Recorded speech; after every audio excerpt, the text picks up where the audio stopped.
Doctor, buenas tardes. Muy buenas tardes, Fernando. Buenas tardes, Alejandra. Buenas tardes, doctor. Buenas tardes, compañero. Hola, buenas tardes. Esperemos unos minutos para que se conecten ya. Ok.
Buenas tardes.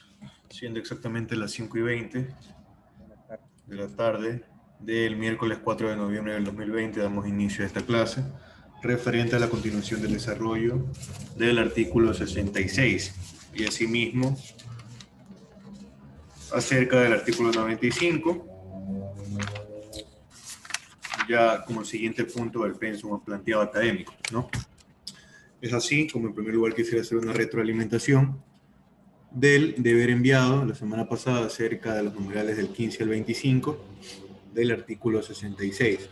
Para esto voy a recoger la intervención de 3 personas. En primer lugar quisiera escuchar por favor a Verónica Villalba. Buenas tardes, Verónica.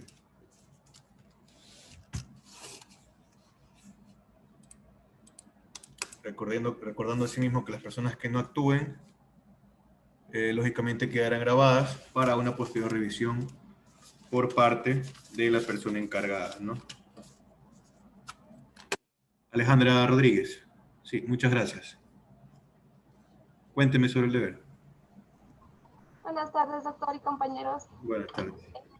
Bueno, del artículo 66, los numerales del 15 al 25 que nos mandaron a resolver, a interpretarlos, me pareció importante el numeral 19, que trata sobre el derecho a la protección de datos de carácter personal, que incluye el acceso y la decisión sobre información y datos de este carácter, así como su correspondiente protección. Bueno, nosotros como ciudadanos realizamos varios trámites tanto en el ámbito público como privado. Entonces, este derecho nos lleva a que todos los datos que nosotros proporcionemos, los datos personales, deben ser protegidos. La Constitución del 2008, al ser garantista, pues materializa y protege este derecho a través de la garantía jurisdiccional del habeas data, en donde debe proteger todos nuestros datos personales que hemos brindado a entidades, además de que nosotros tenemos el acceso gratuito a todas ellas. De igual manera, tenemos el derecho a rectificar, a eliminar o actualizar cualquier dato que sea nuestro personal. Por otra parte, también el numeral 23 nos indica sobre el derecho a dirigir quejas y peticiones individuales y colectivas a las autoridades y recibir atención o respuestas motivadas. Bueno, yo considero que en este caso viene el poder fiscalizador que tenemos nosotros como ciudadanos, para nosotros poder recibir cierta información sobre qué están haciendo los funcionarios del Estado, si están cumpliendo con su función principal. Para esto, de igual manera, pues cuando no existen respuestas motivadas, cuando no tenemos respuestas fundamentadas o no hay una respuesta con una negativa, pues de igual manera la Constitución, a través de la acción jurisdiccional del acceso a la información pública, pues nos ayuda a proteger estos derechos. Hasta aquí mi intervención, doctor. Gracias. Sí, muchas gracias, Alejandra. Muy completa su intervención. Excelente. Seguimos, por favor, con Mayra Helado. Buenas tardes, Mayra. Buenas tardes, doctor. Están hablando referente al deber de la semana pasada, ¿verdad? Sí, por supuesto. La semana pasada yo me ausenté los 2 días y yo no pude completar la entrega de mi trabajo. Ya, ok, listo. Entonces no le envió ni siquiera el correo. No lo envié porque igual tenía fecha límite y ya no lo podía subir. Sí, claro, igual si lo envía el correo se puede recibir bajo menor nota. Entonces Sí, hoy de todas maneras puede comunicarse conmigo para cualquier circunstancia, mi número personal, no hay problema. Yo le indico el correo y cómo puede entregarlo, ¿sí? Gracias. Listo, Mayra. Seguimos, Fernando, por favor. Sí, Buenas tardes, Fernando. Buenas tardes, mi doctor.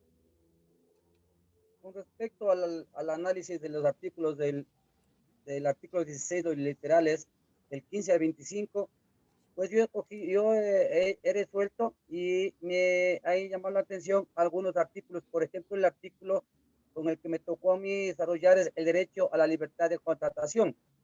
Y decíamos que la libertad de contratación o libertad de contratación es un derecho que tienen las personas para decidir, celebrar o contratar con alguien así libre y voluntariamente.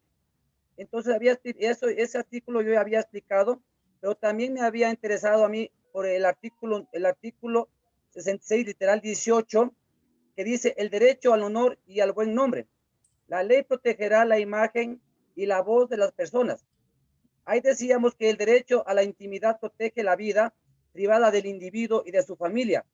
Esta injerencia de los demás para así lograr la tranquilidad del espíritu, paz interior y el desarrollo de su personalidad. La regulación de la intimidad es un aspecto inmaterial, es un tema de actualidad, especialmente si tenemos en cuenta la relevancia del bien jurídico protegido en la intimidad.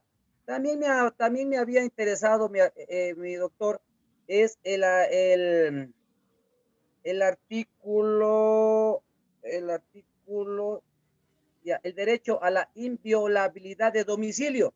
No se podrá ingresar, dice en el artículo 66, literal 22, no se podrá ingresar en el domicilio de una persona ni realizar inspección o registros sin su autorización y sin su orden judicial, salvo delitos flagrantes, en el caso y forma que le establezca la ley. Al referirnos, doctor, a la inviolabilidad del domicilio, diremos que este derecho consagrado en la Carta Constitucional y en la Carta Política consiste en la prohibición de violarlo o profanarlo, salvo en el caso autorizado que concede el que lo habita o por una orden judicial. Son muchos más, pero esos son los que me interesó un poco más, mi doctor. Listo, muchas gracias, Fernando. Exactamente, solamente en casos de persecución y con una orden judicial se puede ingresar a domicilio. Le tomo la palabra respecto a eso. Ahora, por favor, recojo los criterios de Jane Rojas, por favor. Jane Rojas, buenas tardes. Profe, buenas tardes. Buenas tardes, Perdón, Jane. mil disculpas, recién me acabo de conectar porque llegué de la oficina. Sí, No no le se preocupe. escuché. Estaba preguntando la retroalimentación del deber enviado, los numerales del 15 al 25 del artículo 66. A ver. Si recién llega, le doy un momento si desea para poder revisar sus apuntes y le vuelvo a preguntar, ¿ya? Sí, por favor, gracias. Ya, listo, está muy bien. Patricio Soto. Buenas tardes, Patricio. Buenos abogados. ¿Cómo está, Patricio? Cuénteme sobre el deber. El deber en sí, yo lo que hice fue buscar lo que era de los diferentes puntos, el derecho del desarrollo de actividad económica y el derecho a la libertad de contratación, que Cuénteme son sobre la libertad de como contratación. lo que decía la libertad de contratación era la libertad del contrato que una persona puede decidir al celebrar el contrato y con quién hacerlo, así como la libertad para determinar el contenido de los mismos. Por tanto, las personas son libres para negociar la celebración de sus contratos y las condiciones y limitaciones y movilidades y formalidades y plazos y demás particulares que rijan. Listo, muchas gracias. Siempre en el marco del Código Laboral, por supuesto. Claro. Sí, y de la LOCEP en el caso de estos funcionarios públicos. Gracias, Patricio. No sé si Jane ya está lista, ya pudo revisar sus apuntes. Sí, ya. Sí, A ver, listo, Jane. sí, obviamente revisamos el artículo 15, 16, 17. Bueno, revisamos hasta el artículo 25. Hasta el numeral 25. 25. Sí. Exactamente. Ajá.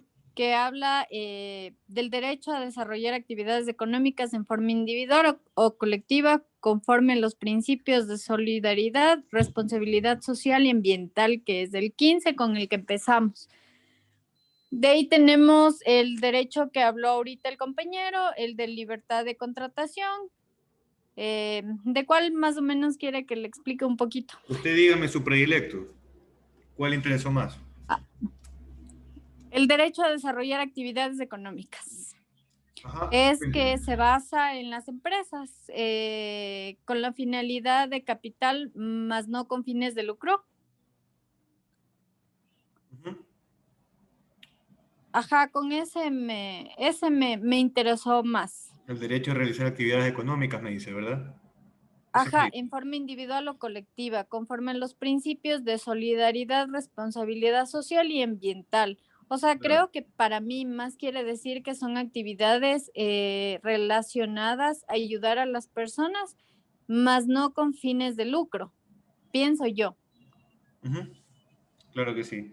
Muy aparte, tomar en cuenta que deben seguirse las ordenanzas, recordando que las ordenanzas deben estar acorde a la Constitución. Ahora, ¿qué sucede? Exactamente. ¿Qué sucede? Gracias, muchas gracias, Jane, por su intervención. A usted. Listo. Ahora, tomar en cuenta, por supuesto, que los vendedores ambulantes están regidos bajo ordenanzas municipales. Entonces, en los GATS, donde se determine que es prohibido, lógicamente, esta forma irá acorde a la Constitución y no se podrá realizar, ¿no? Como ya lo había manifestado en clases anteriores, no se trata de una vulneración de derechos, sino únicamente un establecimiento de requisitos. Le da la potestad a esas personas para poder vender, sin embargo, que legalicen su local o que trabajen para alguien más, siendo dependientes, manteniendo de esta manera el orden dentro de la sociedad. Ahora, proseguimos con el artículo 66, con los numerales que no han sido analizados, ¿no? Por tanto, veremos en primer lugar lo que es el numeral 26, que manifiesta lo siguiente. El derecho a la propiedad en todas sus formas, con función y responsabilidad social y ambiental. El derecho al acceso a la propiedad se hará efectivo con la adopción de políticas públicas, entre otras medidas. Para poder desarrollar este artículo, en primer lugar debemos manifestar las concordancias establecidas en el artículo 321, 322, 323 y 324 de nuestra Constitución. Vamos a proceder a analizar cada uno de ellos. El artículo 321 reconoce el derecho a la propiedad, ya sea pública, ya sea privada, ya sea comunitaria, mixta, estatal, entre otras, ¿no? Y que dicha propiedad deberá cumplir la función social y ambiental. ¿A qué nos referimos con función social y ambiental? Para esto, en primer lugar, debemos visualizar lo que determina el artículo 282 de nuestra Constitución, acerca, por supuesto, de la prohibición de latifundios, recordando que será prohibido la acumulación de tierras sin su debida explotación por parte de un mismo dueño, ¿no? Ahora, eso tiene mucho que ver con la función social de la sociedad. ¿Qué entendemos por la misma? Es un principio jurídico que une el derecho de la propiedad con el bien común. Es una obligación mediante la cual se busca una armonía entre los intereses individuales del propietario frente a los intereses de la colectividad, es decir, de la sociedad en general. Ahora, de esta manera incentiva al propietario a poder producir, a poder explotar su tierra y posteriormente proceder a la comercialización de, en este caso, bienes productivos como es materia prima, ya sea trigo, ya sea leche, ya sea huevo, entre otros, ¿no? Entonces, la idea del régimen del buen vivir, la idea de, en este caso, al establecer la función social de la tierra, es determinar que aquella persona que tiene tierras pueda compartir con aquellos que no, aquellos productos que se producen en la misma, ¿no? Esa es la idea. Darle o venderle a otras personas, comercializar los bienes productivos a personas que no tienen la oportunidad, que no tienen aquellas tierras. El artículo 322, en concordancia con el numeral 66, garantiza lo que es la propiedad intelectual, referente, por ejemplo, a marcas, ¿no? Dichas marcas podrán ser registradas en el Instituto Ecuatoriano de Propiedad Intelectual, el tan llamado IEPI, y actualmente en el llamado SENADI, que es el Servicio Nacional de Derechos Intelectuales. En el caso de que un tercero produzca a sí mismo productos análogos, que la redundancia, productos análogos a los que se encuentran como marca registrada, en este caso estaría exponiéndose a que el propietario de dicha marca que tiene registrada pueda denunciar ante él, puede iniciar un proceso penal por el tipo penal de falsificación de marcas y piratería lesiva contra los derechos de autor, establecido en el artículo 208.a o 208.1 del Código Orgánico Integral Penal vigente. Procedemos entonces con el artículo 323 de nuestra Constitución, que establece que las entidades del Estado podrán aplicar la expropiación. ¿Qué significa la expropiación o cuándo sucede? La expropiación sucede cuando la administración pública limita el derecho a la propiedad de una persona, a través del cual el Estado priva de un determinado bien a un particular, ¿no? Con fines, lógicamente, de utilidad pública. ¿A qué nos referimos con fines de utilidad pública? Por obras públicas o por servicios públicos. Es decir, determinado GAT tiene como planificación crear un hospital, pero en cierta parte de este terreno que desea para el hospital existe una casa. Entonces, se procederá, por supuesto, a realizar la expropiación. Lógicamente no se pagará el valor por el cual correspondería venderlo, ¿no? Sino el valor que se encuentra como valor fijo o base en el valor catastral, ¿no? En el valor del municipio. Que no siempre es el verdadero. Sin embargo, se va a realizar este tipo de indemnización posterior a su valoración, ¿no? Se le entregará al propietario de este bien inmueble. Ahora, vale la pena recalcar el artículo 324, que garantizará asimismo la igualdad de derechos y oportunidades para hombres y mujeres en la obtención de propiedades, en la obtención de bienes inmuebles. Posteriormente tenemos el numeral 27 del artículo 66, acerca del ambiente sano y la disminución de contaminación. Por supuesto, se presenta una concordancia con el artículo 14 de la Constitución de la República del Ecuador, que tantas veces lo hemos nombrado en nuestras clases, ¿no? Será necesario, asimismo, en este punto citar una sentencia sin precedentes en el contexto regional en Latinoamérica. Es así que tomamos en cuenta el caso Lacacoat, que tuvo como sentencia el 2 de abril del 2020, después de 15 años aproximadamente de litigio. Los indígenas argentinos pudieron tener una sentencia a favor, ¿no? ¿En qué consiste esta sentencia? ¿En qué consiste este proceso?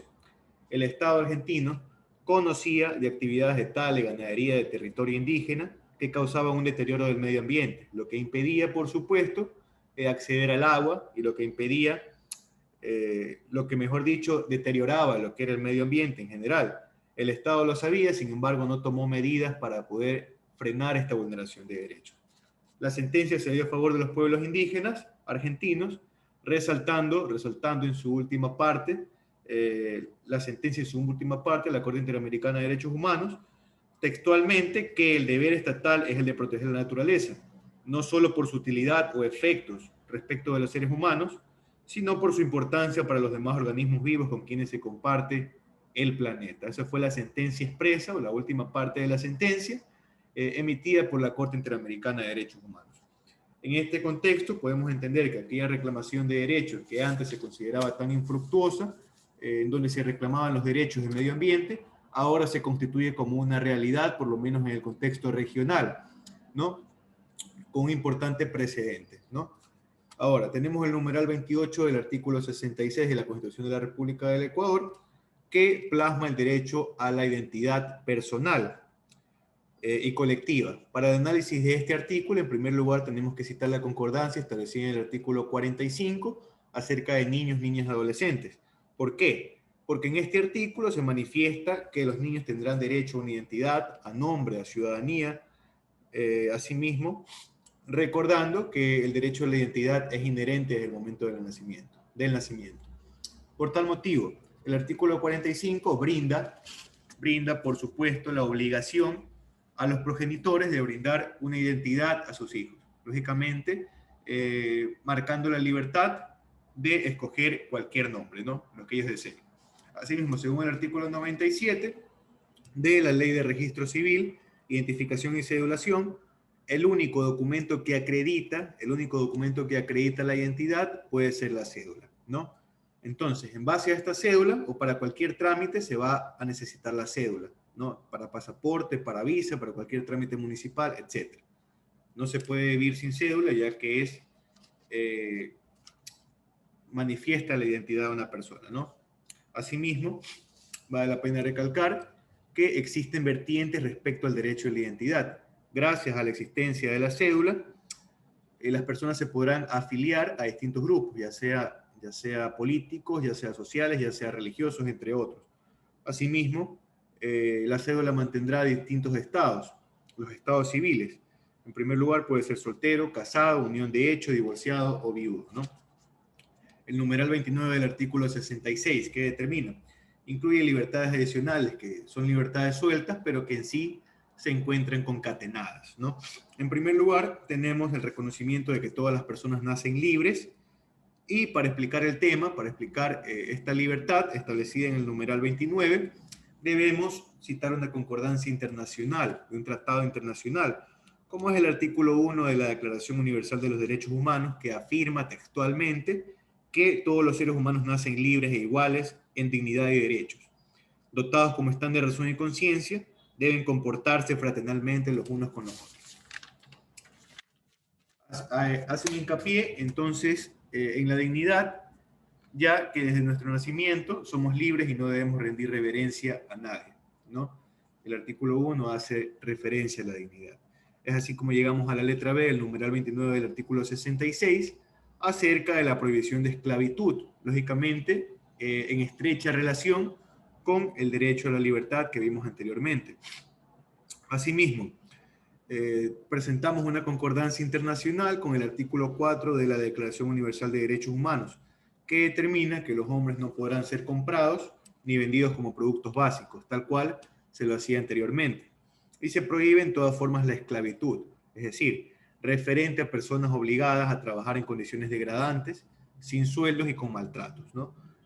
Se prohíbe también lo que es la explotación, aquellas personas obligadas a trabajar más de 8 horas, no respetándose los derechos establecidos en el Código Laboral, bajo cualquier tipo de chantaje o bajo cualquier tipo de amenaza. Asimismo, se prohíbe lo que es la servidumbre y la trata de seres humanos, que generalmente se produce para la prostitución forzada, ¿no? Esa es la mayor utilidad o la mayor forma en la cual se aplica la trata de seres humanos. Ahora, la letra C del numeral 29 manifiesta que nadie podrá ser privado de la libertad, ya que por deudas ni obligaciones, ya que la libertad se constituye como uno de los bienes jurídicos más importantes según el COIP, junto con la vida y junto con la integridad, ¿no? Entonces entendemos que la libertad solo podrá ser menoscabada por una sentencia penal o tomando en cuenta lo que es la prisión preventiva, según el artículo 522 de nuestro Código Orgánico Integral Penal, ¿no? En el caso de que la persona, de que se quiera asegurar la presencia de la persona al proceso, la persona procesada al proceso, valga la redundancia. Y asimismo se podrá coartar la libertad también en caso de pensiones alimenticias, tomando en cuenta el principio de interés superior del niño, ¿no? Ahora, en la letra D nos encontramos con el derecho de libre albedrío. ¿Qué significa el derecho de libre albedrío? Se establece que ninguna persona puede ser obligada a hacer algo que se encuentra prohibido por la norma. Y asimismo, ninguna persona podrá dejar de hacer algo que no se encuentra prohibido por la norma, ¿no? Tenemos el libre albedrío en ese sentido. Ya visto la primera parte del pensum de este módulo, podemos revisar la segunda parte acerca de la participación y organización del poder. Para esto, en primer lugar, revisaremos el artículo 95 de la Constitución de la República del Ecuador, que establece lo que son principios de participación. Este artículo manifiesta que los ciudadanos podrán participar de manera protagónica en la toma de decisiones públicas, ¿no? Gestión de asuntos públicos, entre otros temas, por medio de distintos mecanismos, como pueden ser, por ejemplo, la democracia representativa, la democracia directa y la democracia comunitaria. ¿Qué artículo? Me dice Melanie. Estamos en el artículo 95 de la Constitución. Bueno, proseguimos.